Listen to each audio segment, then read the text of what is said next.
ఓం శ్రీ గణేశాయ నమ. ఓం శ్రీ సరస్వత్యే నమ. ఓం శ్రీ గురుభ్యో నమ. శ్రీ గురుచరిత్ర అధ్యాయం 12. సిద్ధయోగి ఇంకా ఇలా చెప్పారు. అప్పుడు ఆ తల్లి పుత్రవాత్సల్యంతో ఇలా అన్నది, నాయనా, నీవు లోకానికి ధర్మం చెబుతావు కదా, మరి నీవు కూడా 12 సంవత్సరముల బ్రహ్మచర్యం అవలంబించాక గృహస్థువై బిడ్డలు కలిగాక సన్యసించి లోకానికి ఆదర్శం చూపాలి కదా.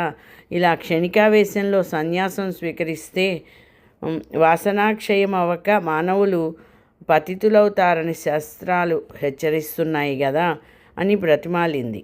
అప్పుడు వటువైన నరహరి అలనాడు కపిలుడు తల్లికి జ్ఞానోపదేశం చేసిన విధంగా ఆమెకు తత్వమిలా బోధించాడు. అమ్మా, భౌతికమైన శరీరాలు వైభవము అశాశ్వతాలే, మరణం లేని వాడంటూ ఎవరూ లేదు. మృత్యుదేవత ఎప్పుడు జీవితాన్ని వెంటనంటే ఉంటుంది. యువకులైనా వృద్ధులకైనా ఈ శరీరం ఎప్పుడు రాలిపోతుందో తెలియదు. ఆ పిచ్చివాడు తానిచ్చిన గడువు ఎప్పుడు తీరుతుందా అని లెక్క పెట్టుకుంటున్నట్లు మృత్యుదేవత కూడా మానవుల జీవితకాలాన్ని లెక్క పెడుతూ ఉంటుంది. రాత్రి పగలు అన్నవి మానవుని ఆయుర్దాయాన్ని ఎగరగొట్టుకొని పోతుంటారు. ఈ శరీరం, భార్యాబిడ్డలు, గృహము, ధనము, జీవితము అశాశ్వతమని మరచి అవే ప్రధానమనుకుని జీవించేవారు పశువుల వంటివారు. కనుక ధర్మాచరణం ఒక్కటే మానవుల కర్తవ్యం. అలా కాక మృత్యువును జయించిన వారు మాత్రమే నీవు చెప్పినట్లు విరామంగా జీవించవచ్చు. కానీ మానవులు కొద్ది నీరు మాత్రమే ఉన్న సరస్సులోని చేపల వంటివారు. ఆ కొంచెము నీరు ఇంకిపోయాక వాటి గతి ఏమిటి? ఈ కలియుగంలో మానవునికి 100 ఏండ్ల ఆయుర్దాయము. అందులో సగకాలం నిద్రలోనూ బాల్యము పరాధీనతల వల్ల కొంతకాలము గడిచిపోతుంది. ఇట్టి జీవితంలో ప్రాప్తించే సంపద క్షణకాలం ఉండి వాడిపోయేది. కాలచక్రం గర్భంలోని పిండములను, శిశువులను, బాలులను, యువకులను, విఘ్నులను, దేవతలను, సర్వజీవులను మింగివేస్తుంది. దేని మీదైనా మమకారం పెట్టుకోవడం ఆత్మవంచనే, దుఃఖాన్ని కొని తెచ్చుకోవడమే అవుతుంది. బయట చర్మము, లోపల మాంసము, ఎముకలు, రక్తము గల ఈ శరీరము నీటి బుడగ వంటిది. శరీరము జడము, నశ్వరము. ఆత్మ చిత్వస్వరూపము, శాశ్వతము. దానికి సుఖదుఖాలు లేవు. ఉన్నాయనుకోవడం అజ్ఞానం మాత్రమే. సద్గురు కటాక్షం వల్ల మానవుడి మాయను దాటాలి. ఉత్తమమైన మానవ జన్మమెత్తి కూడా ఆత్మకు శ్రేయస్సు చేకూర్చుకొని వాడే నిజమైన ఆత్మవంచకుడు, ఆత్మఘాతకుడు, బ్రహ్మఘాతకుడు కూడా. అమ్మా, ఈ మాట సామాన్యుల విషయంలోనే ఇంత వాస్తవమైతే కారణజన్ముడైన నాకేది కర్తవ్యం అని ప్రశ్నించాడు. విషయ సుఖాలు వదలలేని వారికి నీవు చెప్పినట్లు గృహస్థాశ్రమం తర్వాత సన్యసించడం అనే క్రమం తగి ఉన్నది. నాకట్టి విషయవాసనలే లేవు గనక ధీమంతుడైన నాకు ఎట్టి విఘ్నాలు రాజాలవు. నేను బ్రహ్మచర్యాశ్రమము నుండే సన్యాసం తీసుకుంటున్నాను. నన్ను ధ్యానిస్తూ ఉండు, సంసారాన్ని దాటగలవు అని యశోదకు బాలకృష్ణుడు చూపినట్లు తన దివ్య రూపాన్ని దర్శింపచేశాడు. ఆయన ప్రసాదించిన యోగ దృష్టితో ఆమె ఆ మూర్తిని కన్నులారా దర్శించి ఇలా అన్నది, స్వామి, నీవు పుట్టుకలేని వాడవు. బ్రహ్మాండాలన్నీ నీలోనే ఉన్నాయి. బ్రహ్మకు కూడా నీ గుణపాఠాలు కొంచెమైనా తెలియరానివి. మాయామోహితురాలనైన మానవ స్త్రీని నాకెలా తెలుస్తాయి? ఈ జ్ఞానమైనా నీవు అనుగ్రహించినదే. నీవు సత్సంకల్పుడవు. నీ సంకల్పానికి నేను అడ్డు చెప్పను. లోకహితం చేయడానికి అవతరించిన నిన్ను నా పుత్రుడు అని తలచి ఇంట కట్టి పెట్టుకోవడం తగదు. అయితే నీ యొక్క ఈ దివ్యమైన ఆకారం నా మనసులో స్థిరంగా నిలిచేటట్లు అనుగ్రహించు. నాకు ఇంకా పుత్రులు కలుగుతారన్నావు. నీకు ఇంకొక బిడ్డ పుట్టే వరకైనా నీవిక్కడే ఉండు. అప్పటి వరకు సన్యసించడానికి నేను అనుమతించను. నీవు నా మాట వినకుండా వెళ్ళిపోతే నేను మరణిస్తాను. నిన్ను విడిచి నేను బ్రతకలేను అని ప్రార్థించింది. అప్పుడు శ్రీహరి, అమ్మ, నీకు 1 సంవత్సరంలోగా కవలలు పుడతారు. అంతవరకు ఉంటాను కానీ ఆ తర్వాత నా సంకల్పానికి అడ్డు చెప్పకూడదు అని ఆమె వద్ద మాట తీసుకున్నాడు. అతడు పరమేశ్వరుడు అన్న జ్ఞానంతో స్వామిని ఆ దంపతులు నిత్యము అర్చిస్తుండేవారు. చతుర్వేద పారంగతులు, షట్శాస్త్ర నిపుణులు కూడా ఆయన విద్యార్థులై కృతార్థులయ్యారు. ఆయన ఎందరికో వేదాలు బోధించేవారు. పామరులను కూడా ఆయన ధర్మ సూక్ష్మాలు చెప్పేవారు. ఇలా సంవత్సరం గడిచేసరికి అంబకు 2 మగపిల్లలు పుట్టారు. వారికి 3 నెలలు రాగానే ఒకరోజు అంబ పిల్లలను ఆడిస్తుంటే నరహరి వచ్చి, అమ్మ, నేను చెప్పినట్లే వీరిద్దరూ పుట్టారు. నీకు ఇంకా 2 కొడుకులు 1 కూతురు కలుగుతారు. నీ కోరిక ఫలించింది. నా మాట నిలబెట్టుకున్నాను కనుక నీవిచ్చిన మాట ప్రకారం నాకు అనుమతిస్తే నేను తీర్థయాత్రలకు బయలుదేరుతాను. అయితే నీవు మాత్రం నన్ను సంతోషంగా సాగనంపాలి అన్నారు. అప్పుడు తల్లిదండ్రులు ఆయనకు నమస్కరించి, మేమింతవరకు మాయలో తగులుకొని నీవు మా బిడ్డవనే భ్రాంతితో ఎప్పుడైనా నిష్ఠూరాలాడి ఉంటే మమ్మల్ని క్షమించు. నీవే మా కులదైవమని ఇప్పుడు తెలుసుకున్నాము. నీవు మా వంశాన్ని ఉద్ధరించడానికి ఇక్కడ జన్మించావు. నీవు మా రక్తమాంసాలు పంచుకొనడం ద్వారా మా దేహాలు కూడా పవిత్రమైనాయి. ఇక ముందు మా గతి ఏమిటి అన్నారు. మీ దర్శనం మాకు ఇంకెప్పటికీ లేకుంటే మేము ఎలా జీవించగలము అన్నారు. అప్పుడు నరహరి, మీరు ఎల్లప్పుడూ నన్ను ధ్యానించండి. మీకు ఇక జన్మ ఉండదమ్మా. అమ్మ, నీకు నన్ను చూడాలని ఉంటే నన్ను స్మరిస్తే తక్షణమే నీకు నా దర్శనం అవుతుంది. 30 సంవత్సరాల తర్వాత నేను మళ్ళీ మీ వద్దకు వస్తాను అని చెప్పాడు. అలా తల్లిదండ్రుల అనుమతి తీసుకుని ఆయన తలపై శిరస్త్రాణము, కౌపీనము, కాషాయాంబరము, చేతదండము ధరించి చిరునవ్వులొలికిస్తూ మహాసంతోషంగా బయలుదేరాడు.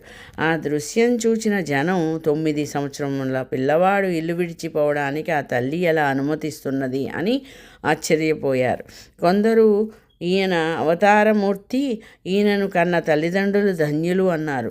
సాధువులు ఆయన భగవంతుడనే భావంతో నమస్కరించారు. ఆ గ్రామస్తులందరూ కొంత దూరం వెళ్ళి ఆయనకు వీడ్కోలు చెప్పి తిరిగి వెళ్ళాక తల్లిదండ్రులు మరికొంత దూరం ఆయన వెంట వెళ్ళారు. అక్కడ నరహరి వారికి కర్పూరము వలె తెల్లగానున్న తన దత్తాత్రేయ స్వరూపము, తర్వాత శ్రీపాద రూపములను దర్శనమిచ్చారు.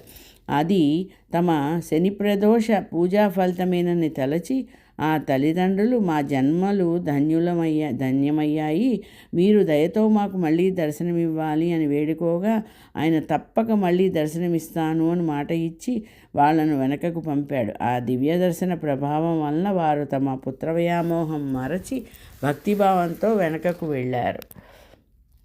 నరహరి బద్రీనాథ్ దిక్కుగా బయలుదేరి దారిలో ఆనందకాననము అనబడే వారణాసి పట్టణం చేరారు. మొదట ఆయన గంగలో స్నానం చేసి ఆత్మస్వరూపమైన విశ్వనాథుని దర్శించారు. తర్వాత అచ్చట ఒక యోగ్యమైన స్థలంలో వజ్రాసనం వేసుకొని ప్రాణవాయువు కుంభించి కేచరీ ముద్రలో నాదానుసంధాన పరులై కూర్చున్నారు. ఆయన నిత్యము 3 వేళలా మణికర్ణికా ఘట్టానికి వెళ్ళి శ్రద్ధగా గంగా స్నానం చేసి వస్తుండేవారు. ఆ క్షేత్రంలో ఉన్న తపస్సులు, మునులు, సాధువులు ఆయనను చూచి ఆశ్చర్యచకితులయ్యారు. యవ్వనం కూడా పూర్తిగా రాకముందే ఆయన అంతటి వైరాగ్యము, కఠోరమైన తపస్సు చూచి ఆయన యోగపూర్ణుడని తెలుసుకుని నమస్కరిస్తూ ఉండేవారు. అచ్చటి యువతులలో వృద్ధుడు, శ్రేష్ఠుడు అయిన కృష్ణ సరస్వతి ఆయనకు భక్తితో నమస్కరిస్తుండేవారు. ఆయన సాక్షాత్తు అవతార పురుషుడని, సన్యాస మార్గాన్ని పునరుద్ధరిస్తాడని, ఆయన విశ్వగురుడైనప్పటికీ లోకోద్ధరణ కోసం మాత్రమే ఆదర్శప్రాయుడైన సాధకునిలా తపస్సు చేస్తున్నాడని, కనుక ఆయన వయస్సులో చిన్నవారైనా జ్ఞానంలో వృద్ధులే గనక ఆయనకు యతులు కూడా నమస్కరించవచ్చునని కృష్ణ సరస్వతి చెబుతుండేవారు. చివరకు ఆ కృష్ణ సరస్వతి స్వామి ఆదేశానుసారం ఆయన శిష్యులు నరహరి వద్దకు వెళ్ళి నమస్కరించి, స్వామి, మీరు పరమేశ్వరులే గాని మానవమాత్రులు గారు. సజ్జనులను, ధర్మాన్ని ఉద్ధరించడానికి భూమిపై అవతరించారు. శ్రీ ఆదిశంకర్లు స్థాపించిన సన్యాస మార్గం దాదాపు లుప్తమైంది. దానిని మరల మీరే నిర్దుష్టం చేసి విస్తరింపచేయాలి. అధికారులు కానీ వారికి ఈ మార్గము భయంకరమైనదైనా బుద్ధిమంతులకు సులభంగా ఆత్మానందమిచ్చే ఈ సన్యాస మార్గాన్ని మీరే పునరుద్ధరించాలి. సన్యాసులమైన మేము ఇప్పుడు మిమ్ములను సేవిస్తే లోకనింద ఏర్పడుతుంది కనుక మీరు కూడా సన్యసిస్తే మేము కూడా మీ సేవ చేసుకోవచ్చు అని ప్రార్థించాడు.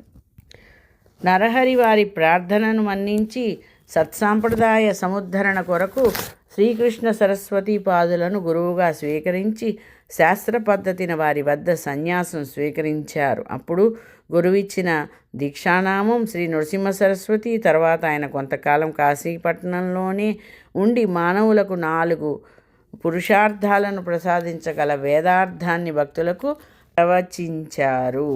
అంతవరకు గురు కథను శ్రద్ధగా వింటున్న నామధారకుడు, స్వామి నాకు ఒక సందేహం కలుగుతున్నది.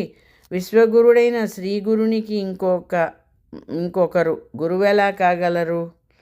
అంటే విశ్వగురుడైన శ్రీగురునికి ఇంకొకరు గురువెలా కాగలరు? గురువును ఆశ్రయించిన ఆయన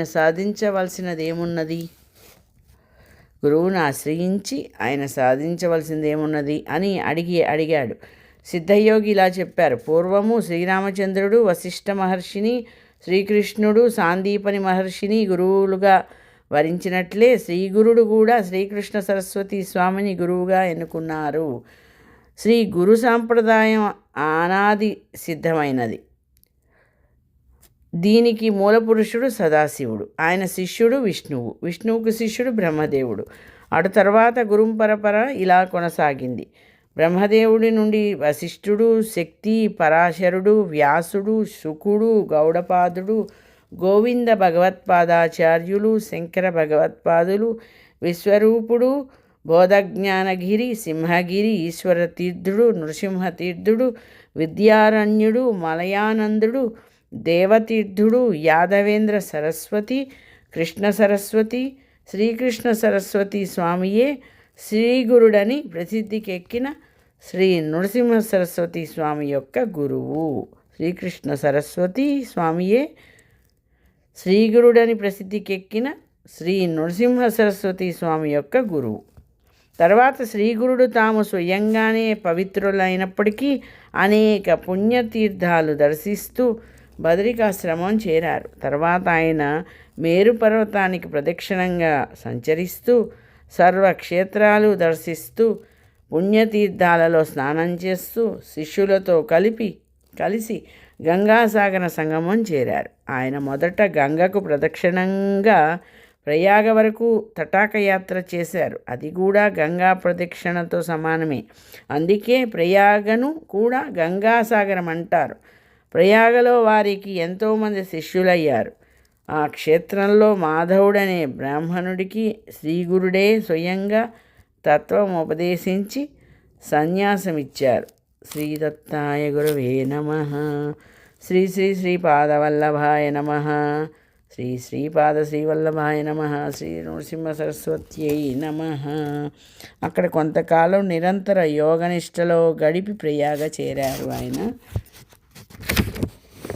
అధ్యాయము 12 శ్రీ గురు చరిత్ర సంపూర్ణము. స్వస్తి. జయ గురుదత్త. స్వస్తి.